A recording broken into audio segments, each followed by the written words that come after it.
Good morning, everyone. It's Five Question Friday. I am here. I'm your host, Elizabeth Hunter, and I am trying to configure my screen so I can talk to you guys. Hopefully, you got the message. Running a little bit late today. And as you can see, my new release has popped up in the comments. You can get the link there to buy or borrow Dustborn, which is my new shifter romance in the Cambio Spring series.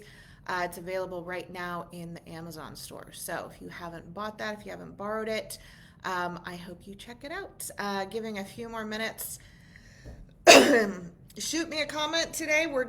I'm giving away a copy of A Hidden Fire. This is my first book ever.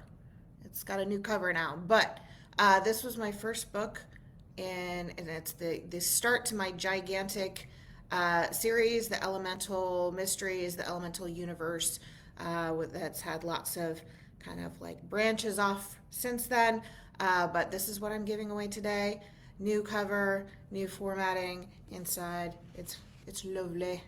And yeah, so all you have to do to enter is leave a comment. Look at these beautiful end pages I can do. This is like the formatting. I have to say, since I first published this book in 2011, and the formatting software and everything available to authors now for self-published authors is so much better.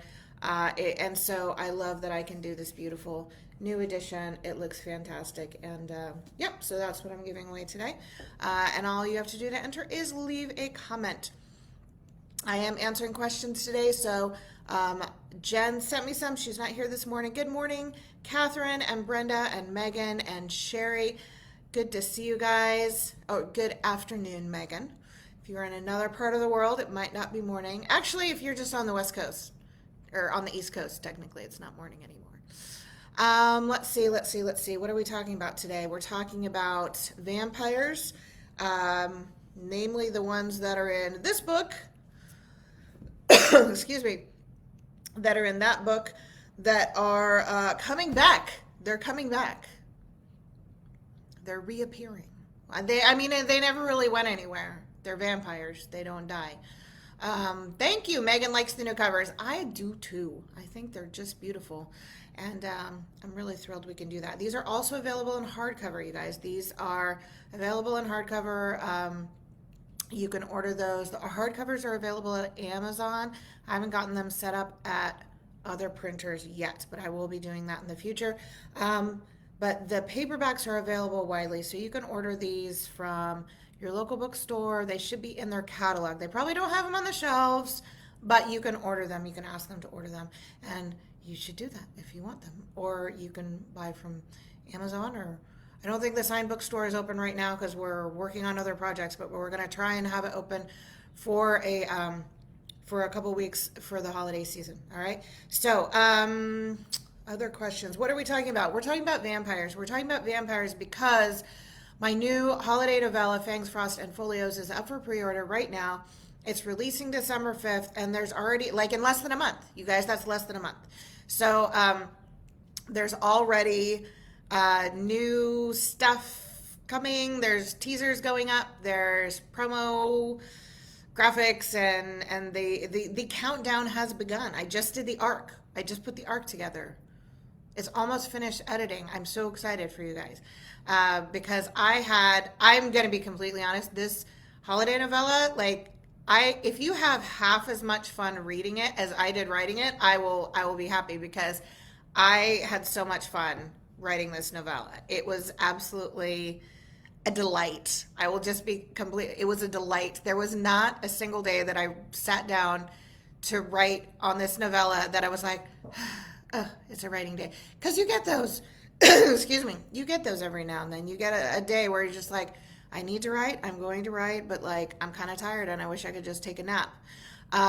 Not this one. Literally, I was just every time I got to sit down on my computer, I was like, it was so fun. Anyway, so Tween Sadia, you guys, hilarious. Anyway, so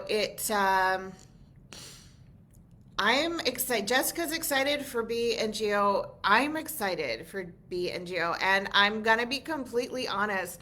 I mean, if this novella does well and like people are excited, but I may start writing more either novellas or maybe short novels with them, just doing like book mysteries because I'll be honest, it was a blast and I had such a fun time writing this little mystery. And I feel like my editor was saying like this is such a great idea that why I think she said why hadn't she done something like this before. I'm like fair, like book mysteries are fun. There's a lot of kind of like there are a lot of literary mysteries. There are a lot of like lost manuscripts and things like that. And so it was a blast writing it, and it yeah. So I might do more. You might be seeing them faster than expected. Anyway, let's see. Oh, Patty's asking about audio availability. I don't know right now, because the Elemental Mysteries and Elemental World series were all done by a traditional audio publisher, and so I would be producing this one myself. I might do it, and if I do it, novellas are hit or miss. A lot of people don't want to buy them. A lot of people don't want to spend the money. But what I might do is just have Sean, who does the audio for the Elemental Legacy and Elemental Covenant series. I might have him do this series as well. Or do this novella as well, because I do feel like readers are used to his voice, and he knows the characters really well, and he's a wonderful actor. So that's very possible. So if I did an audio version, it would probably just be with Sean. Jessica, who do I pay to make this happen? I'm assuming you're talking about more Geo and B mysteries, and Catherine's right. They had a quiet few years. It feels like the right time. I feel like they did like, I don't know. Is it too Scooby Gang to like have these old married people like solving mysteries with their, teen daughter tagging along? Do I need to get Sadia a Great Dane to, jump in the mystery machine? I don't know. The possibilities are out there. But in the meantime, since then, I'm starting on the new project, which because I'm just starting it, I don't want to tell you guys too much because I'm still I'm building the world. The world is actually very complete because I've been tossing around this idea for a really long time, for like months and months and months, and I haven't written anything down, and I just started writing things down. So I'm building the world, I'm writing down all the details, and I'm having a fantastic time. But I don't want to say too much. But this is the one that I will warn you does have dragons. And so everyone's like, oh no, she's writing another dragon book. Dragons are so popular. Dragons are popular for a reason, people, because they're awesome. Anyway, but I know everyone is excited about Fourth Wing and Iron Flame, and that's like all the talk in book world right now, which I totally get because dragons, and I adore that Rebecca Yarros is doing so well and thriving, and I'm so excited for her. But I just she's getting tons of attention. I just wanted to highlight two other dragon authors who I think are really, really fantastic and don't get as much attention. One is kind of a classic, which if you haven't read Thea Harrison's series, her Weird series, I'm blanking on the name right now. Thea Harrison, Dragos and Pia, you guys probably know it. I think it's Dragon Unbound. Books. Yes, Dragonbound. Okay, so here, let me look at. This is the cover. I'm pulling it up right now. But this is such an excellent book. Okay, so Dragonbound is the cover. There it is. You can get it at Amazon. You can get it at anywhere, really, in paperback or an ebook. So that's Thea Harrison. This is the start of a fantastic series, but she's written several books within that series about Dragos and Pia, who are just, it's a fantastic book, you guys. It's a fantastic series. Thea Harrison, Dragonbound. It's urban fantasy, but like an alternate reality urban fantasy. It's so good. Her world building is great. her, I'll be honest, like her is that what we're calling spicy scenes? Her spicy scenes are gorgeous. She writes really, really good hot scenes. I'm just telling you ahead of time. They're beautifully done. She knows how to write them. I love that series, and it's fantastic. So Thea Harrison is the other is one, and then the other one I wanted to highlight is Genevieve Jack, who writes a wonderful, wonderful series. Dragon of New Orleans. I'm trying to think. I'm blanking on the names, but Genevieve Jack. I'm gonna look up now because I feel bad. She's Genevieve Jack. Dragon books. Okay. The Dragon of New Orleans is the first one. Okay. Windy City Dragon, Manhattan Dragon, Dragon of Sedona. I haven't read all of them, but I've read the Dragon of New Orleans. If you like, okay, let me see if I can blow up the cover. These are beautiful covers. Love these. If you like the Elemental Mysteries series, I can almost guarantee you are going to like this book. It's really, really good. And Genevieve is a fantastic writer. And I'm not just saying that because I love her name, because it's my sister's name. But I'm not just saying that. She's a fantastic writer. And yeah, definitely if you like the Elemental series, because there's a lot of like kind of that same element of like alchemy, mystery, literate. Like I think you'll really like it. I love it. So those are my two recs. If you love dragons, if you're all about the dragons right now, check out Thea Harrison and check out Genevieve Jack. Those are like two of my lovely, and I am friends with both of those authors, but I highly, highly recommend their books. Anyway, so is anyone... Oh, and other people are suggesting more dragon books in the comments. Awesome. Excellent. But yeah, Dragonbound, and both of these are, I would say...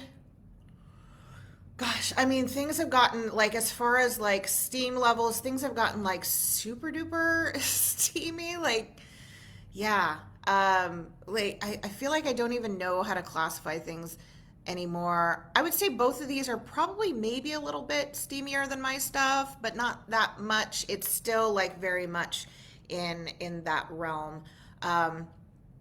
Maybe Thea Harrison's are probably steamier than mine, but like, again, they're so good. Like, it's just, gorgeous. Next book after look at the dragon emojis. Love it.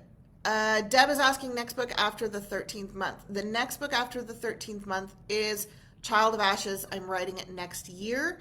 I had hoped to have it out in the earlier part of the year. I think it's going to be toward the end of summer. Okay. Cause I need to write Tin God first, so that's that for reasons, mostly because like the research I did is very fresh in my brain and I want to kind of strike while the iron is hot. And I was supposed to go to Tanzania this fall and do research, and I wasn't able to go. We were kind of stuck here for reasons, so I'm hoping to do that in the spring. We're going to be overseas. We're going to be in Addis in the spring, and I'm hoping to take that research trip to Tanzania in the spring, so that I will be in a better position to write Child of Ashes, because I kind of need to go there. Anyway, so I want to thank you guys for being patient. If you've read the 13th month, you know there's another book coming. There's two more books coming, but it's that series is just much more research heavy. It takes longer to write, so I appreciate your patience. I know you would like things super fast, and I can't give them to you, unfortunately. That series just takes longer to write. But let's see, what doesn't take long to write is G-O&B, and they're coming to you December 5th. Okay, now I am going to be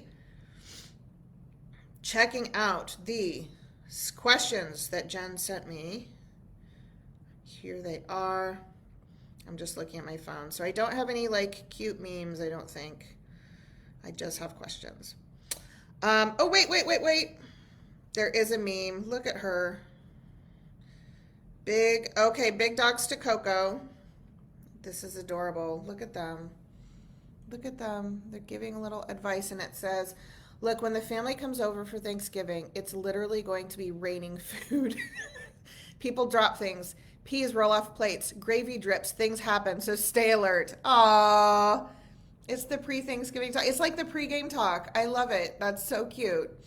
And you can be sure that our dogs are definitely conspiring with Coco right now. They're all getting along great. By the way, for those of you wondering, they're all getting along great, and they are all, yeah, they're all conspiring now. They're all conspiring against us, and they're adorable. I think they're out in the backyard right now, actually. Coco loves being in the back, which, I mean, partly is probably because she's such a daddy's girl, and my husband is very much an outdoor person, but she loves getting muddy, which when you have a dog, a poodle in particular, that hasn't been able to be groomed yet because she hasn't had her full vaccination, you know, routine, what do you call that? Vaccination schedule. I don't know. She hasn't had all of her shots yet, so she can't go to the groomer. So her hair is getting very, very long, which means when she goes out in the morning, especially this time of year where it's like drippy and damp, she's very muddy. She's very, very muddy. Anyway. Okay, so yes, Coco and the Pack are doing fantastic. They are conspiring against us now, and let's get to the questions. Question number 1. Do you have any plans to start any new books or series besides Cambio Springs, The Elemental World, Erin, or PWF? I do. In fact, it's the one that I am starting next, but I'm not going to tell you what it is yet. I'm sorry. But you will find out eventually, I promise. And then also not mentioned in here is the Sebastien series, the 13th month series. So that's my time travel series. And yeah, that's my time travel series. So it's a blend of fantasy and sci-fi, but leaning much toward fantasy. So it's near future sci-fi, so it's kind of futuristic. I really encourage you, and not just because like it's my book. I mean, obviously I want to sell books, but if you think that you might not like it because you're not a sci-fi fan, it really leans into the fantasy more. I love kind of that intersection between sci-fi and fantasy. I find it really, really fun to read. Like I would put like Madeleine L'Engle in that space. Ursula Le Guin I would put in that space. 100% N.K. Jemisin I would put in that space where kind of like sci-fi and fantasy meet, and in like futuristic other worlds, but with a magical element. And I love that space. Like I love reading in that space. So this was my first attempt to write in that space. I think I did well. I'm pleased with the 13th month. I love the characters and the world. It's super challenging, I'm not going to lie. But so I would encourage you to check out the 13th month if you're looking for something new. So thank you for asking. And then the new one that's coming out, which is going to be more heavily fantasy. I don't want to say it's not contemporary fantasy. I wouldn't classify it as high fantasy. It's in the contemporary fantasy space, but like not more fantasy than urban fantasy, if that makes sense. And there are dragons.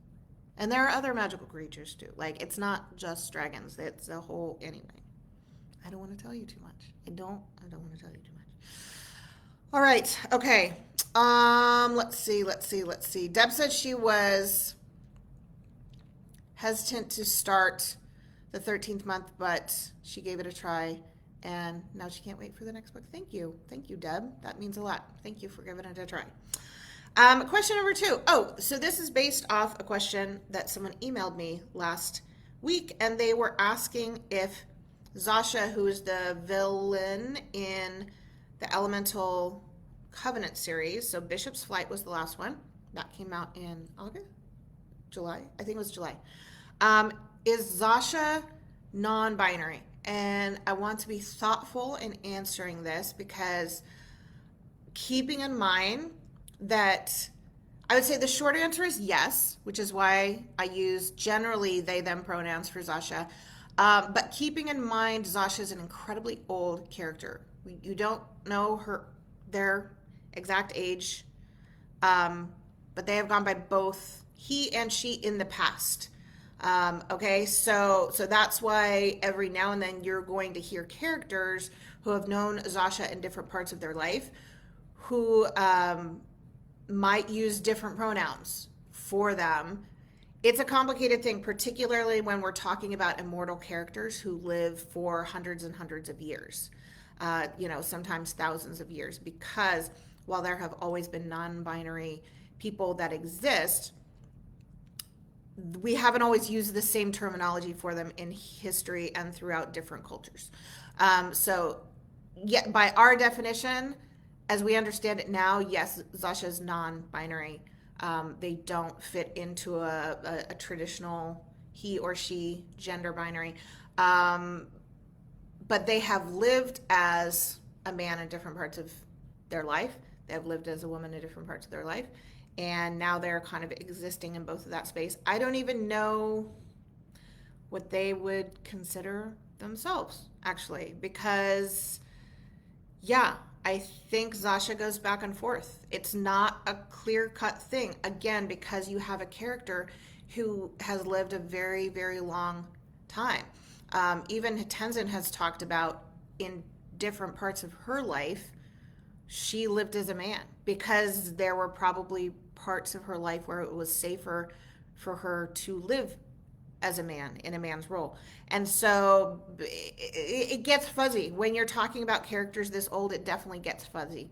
But yes, if you are reading the Elemental Covenant series and you see they, them, pronouns for Zasha, that is correct.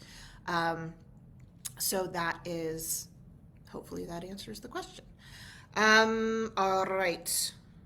Question number 3. What is the first thing you remember writing and when? I mean, I'm going to assume you mean creative writing, because like everyone, I wrote a lot of stuff for school. I remember writing, I got an assignment in high school to write a descriptive essay, and I think I was describing the Grand Canyon or something. And it was one of those situations where I went to a very small school, and my English teacher in middle school was incredibly wonderful, and I didn't love my English teacher in high school, but I loved my middle school English teacher, and I think she's the one that, like, my love for literature and writing and in even grammar, like, I love grammar. I'm such a dork, but like diagramming sentences, I love that shit.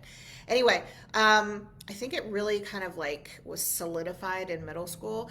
But I guess one of the first things I remember writing this descriptive essay, and my teacher liked it so much that my high school teacher read it to the whole class as an example of how to write a descriptive essay. And my little introverted self was just sitting in the back of the room, absolutely dying because I was so embarrassed.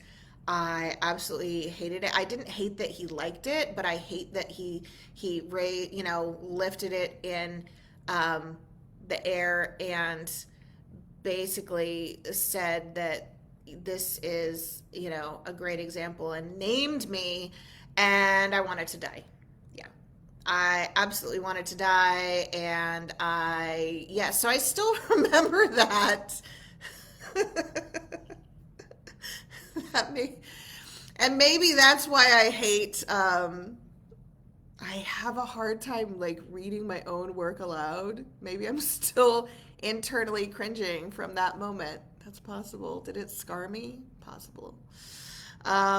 Anyway, so I'm not seeing any comments come through, guys. I don't know. Did I lose you? It's possible. Anyway, I keep getting messages come through from, hold on, because I have like a million of them.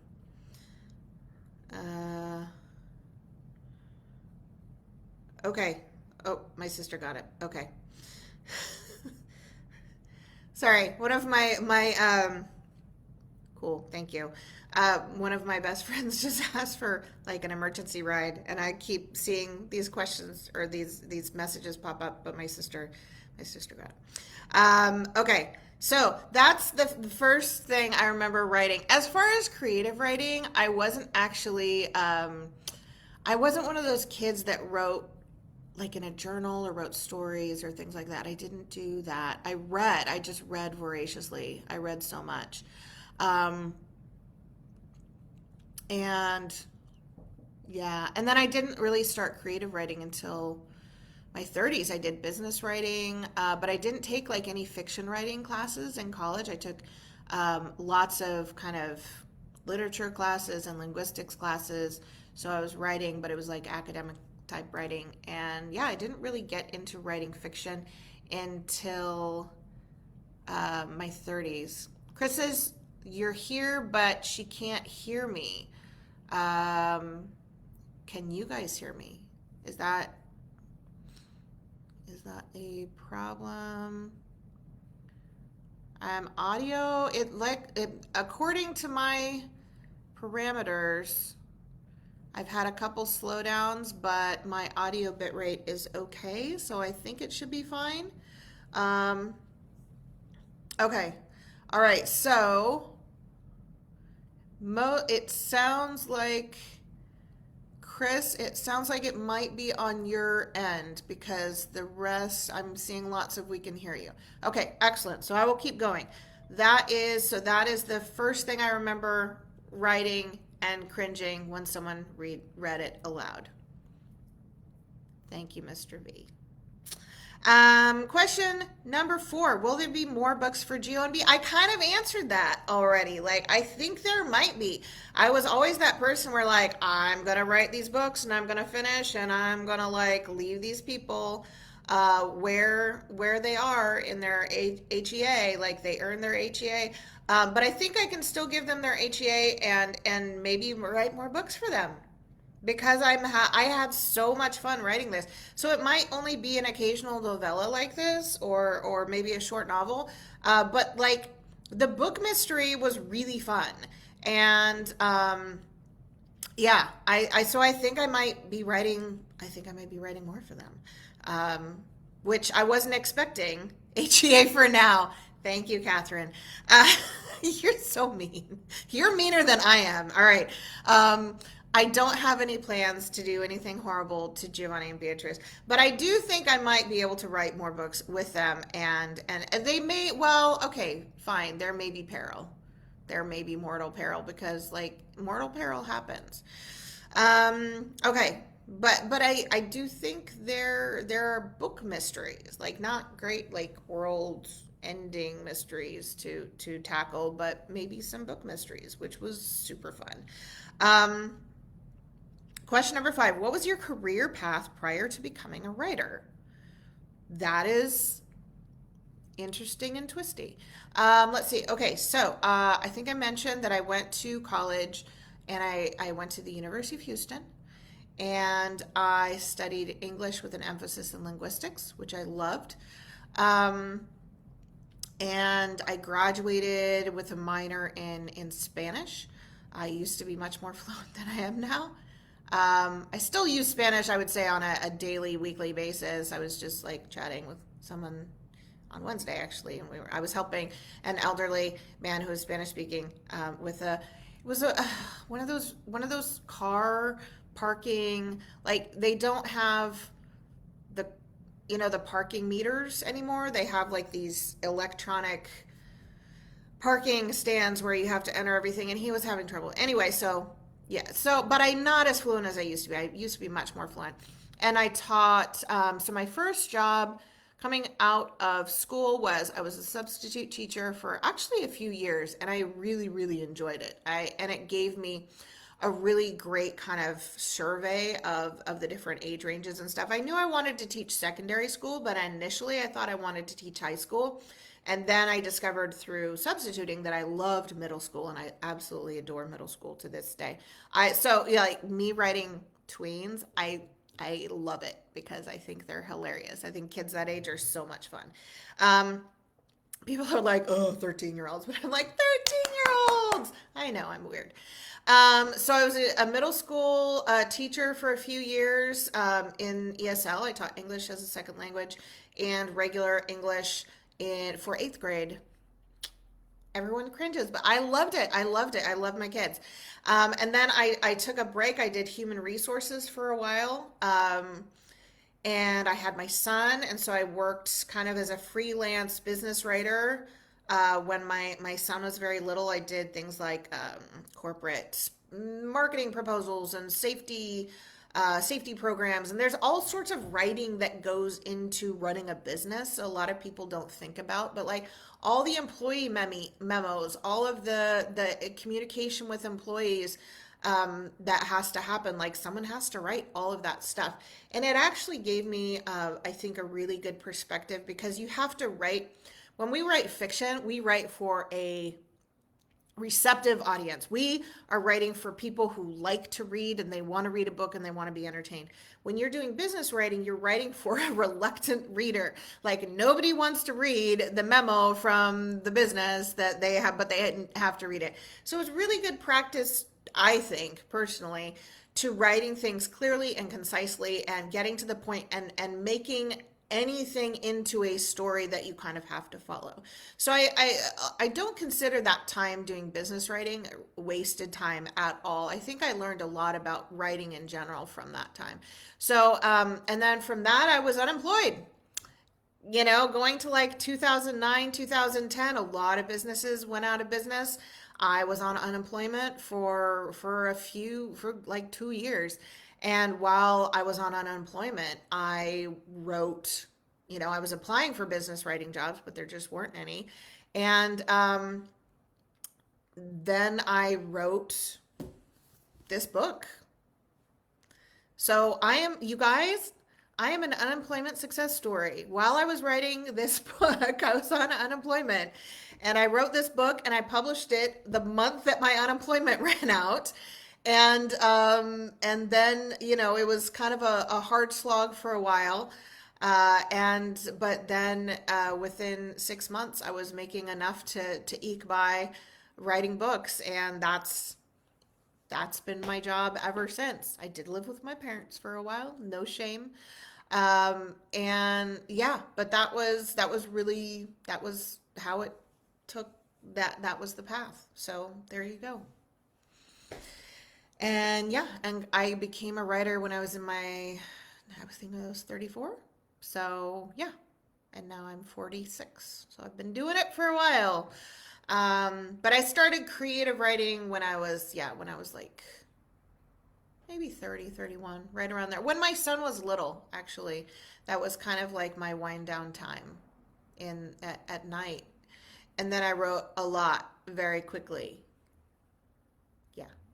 I don't recommend writing.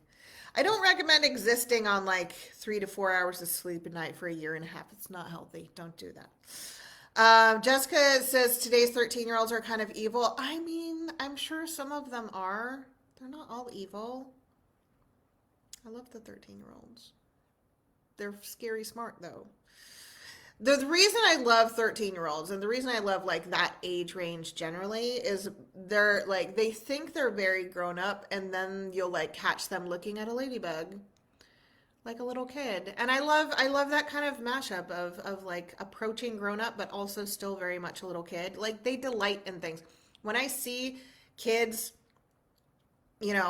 who are technically maybe too old to go trick or treating, but they're like, they put on they threw together like a cruddy costume and go around to all the houses. Like I always give them candy. I do, because they're still being little kids then, and everything in our world pushes kids to grow up really, really fast. So I think any time you can encourage kids to be a little bit more kid-like, I think that's pretty cool. Anyway, so those are our 5 questions, you guys. I don't think I missed anyone. Okay, so let's remind that our dogs if you have younger dogs, it may be their first Thanksgiving. Remind them to have that talk with their younger dog counterparts. And I think that's it. Any last questions? If you have another question, throw it up really quickly. Throw it up really quickly if you have any other questions. But I think I answered everything. And I answered like serious questions and silly questions. And yes, I think I got it. Don't forget to leave a comment for this book because I'm giving one of these away. If you want to know how I spent my time during unemployment, you can leave a comment and you might win this book. How do I come up with characters' names? That is an excellent question. It's usually a process. I know the character. Usually, I know the character's like background and where they're from and what time period they were born in. That's like a big thing, actually, because names are very like fashionable. So, like things that are popular now weren't popular 200 or 500 years ago. And so you have to look like, what, and sometimes we have records of, actually name records are some of the oldest records we have because like there's church records and there's historical records, and so you can usually find names from a time period, and if that name occurs a lot, then that was probably a pretty common name during that time period. So I usually look for, it's a process of finding an appropriate name for the country of origin of a character, the ethnicity of a character, because of course, most countries throughout history have been multicultural. And so there, for instance, when I was writing the 13th month, there would be a lot of names that like I would pick that I thought they sounded cool. And like when my husband was reading afterward, he's like, that's not a name that someone from that area would probably have. They're like, that's a more common name in a different part of the country. And so like things like that, it's like we do our best on those too. And obviously I've got an in on the Ethiopian cultural stuff, but we do our best to research thoughtfully, and give names that are appropriate but also meaningful. I always try and pick names that do have some kind of meaning, either to the person, particularly if that person is a vampire who might have changed names and chosen their own name. That happens too. Giovanni, for instance, has used various names over the years that he has existed, and those names are meaningful. But then sometimes a name is just a name, particularly if it's for a minor character, because, you can absolutely get in the weeds on this. And like, if a character only shows up on 1 or 2 pages, unless I know they're going to be really important in the future, I try, sometimes I'm just going to be like, okay, what name was popular in 1997 when this person was born? That's the name, and so sometimes, especially for minor characters, it is a little bit more random or rote. But for my main characters, I definitely try and make it both appropriate, historically and culturally, and meaningful in some way. That is a great question. It's a good one to end on because I've been talking for almost 40 minutes now. So let's have a great weekend, you guys. I'm going to my nephew's playoff football game tonight. It might be the last one. It might not be. We don't know. Wish us luck. It's probably going to be cold. And he got pulled up from JV to varsity. He's only a sophomore. But he's gotten actually to play in the playoffs. He's the backup quarterback. So I'm super excited for him. I'm not a huge football fan, but I do love going to games, and I love my nephew because he's wonderful and adorable. Anyway, so good luck, Christian. Everyone wish Christian good luck tonight. And what else? Have a great weekend. Just have a great weekend. We're heading into the holidays, so I hope that you are preparing for that. And if you're looking for a great read, check out Thea Harrison's work or Genevieve Jack's work. You can't go wrong. Those are both wonderful, wonderful writers. And I'm also going to have a new writer that I'm going to talk about in my newsletter coming up this week, because she's another awesome writer, and I'm doing kind of a newsletter swap with her. She talked about Dustborn on hers, and so I'm going to talk about her new release, and I'm very excited about it too. So have a wonderful weekend, and I will see you guys next week. All right? Talk to you later. Have a great day. Thanks for coming by. Thanks for watching, and thanks for reading. Bye.